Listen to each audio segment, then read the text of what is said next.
So you've been a professional fighter now since 2008. You're as immersed as anyone can be in boxing. Are you still a fan of boxing? Yeah, I watch every fight. Every big fight, I watch them. Amateurs, prospects, all of them. And you're still as much a fan as you were when you were a young kid? Yeah, for sure.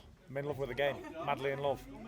I think a love relationship doesn't drift away when you're in love properly. It just gets stronger as the years go by. And I'm over 20 years in as a love affair. Do you still enjoy the process, the fight, the training camps, the fight weeks, or is it now just the fight itself that you enjoy? I love it all.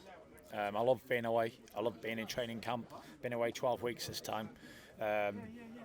Very motivated. It keeps me going. It gives me another life. I love it. Absolutely love it. I couldn't think of anything better than to go away in a training camp and push myself to the limit and put myself through a lot of punishment, get highly rewarded at the end of it, and then go home and drink a few beers. Do you think the fact that you love it so much, the whole process, has helped you stay at the top of your game for so long? I think so, yeah. I think that being a student of the game and understanding how it works and understanding everything about it has helped me in my career for sure. There was a great quote by Marvin Hagler. He said it's easier to get up in the morning when you've got nothing than it is to get up in your silk pyjamas, but I don't agree. I think it's easier to get up in your silk pyjamas and go for a run than it is to get up when you've got all. Excuse me, French. No, makes sense. After you win the rematch, who's the first man on your hit list? One fight at a time, but my first man on my list is Santa Claus, Father Christmas. I'm him up if he don't bring me what I want this year.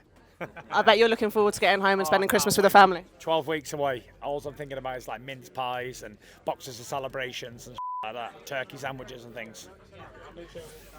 I know you're focusing on the fight you've got this week, but I've got to ask, out of Joshua or a Klitschko rematch, which one would you be most interested in? None of them right now, because I've got Usyk to deal with, and his rematch would come before those two. Klitschko's 49, and he was finished when I fought him when he was 37 all them years ago. And Joshua's got bigger fish to fry. He's just been ironed out in 5 rounds by a local lad in his own area. So I don't think they're got anything to do with my level at the minute. Klitschko was the dominant heavyweight. Until I dethroned him. Exactly, for decades really. Did you go out of your way to get Klitschko to make a statement?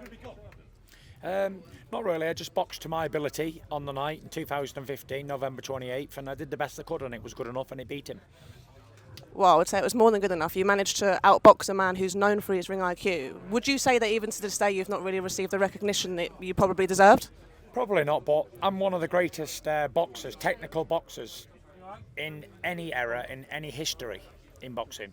There's never been a 6'9" switch hitter moving southpaw orthodox, forward, backwards, round the corners, can get up off the canvas, can talk like I can just entertain. There's never been somebody like me, ever.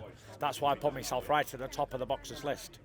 And even like they say, Oleksandr Usyk, some great magician boxer, like on my worst night, he got a decision by 1 point. Do you know what I mean? So I put myself right up there as one of the greatest ever people to lace box gloves on, like boxing technique and the ability to slip and slide and really, really control in that ring.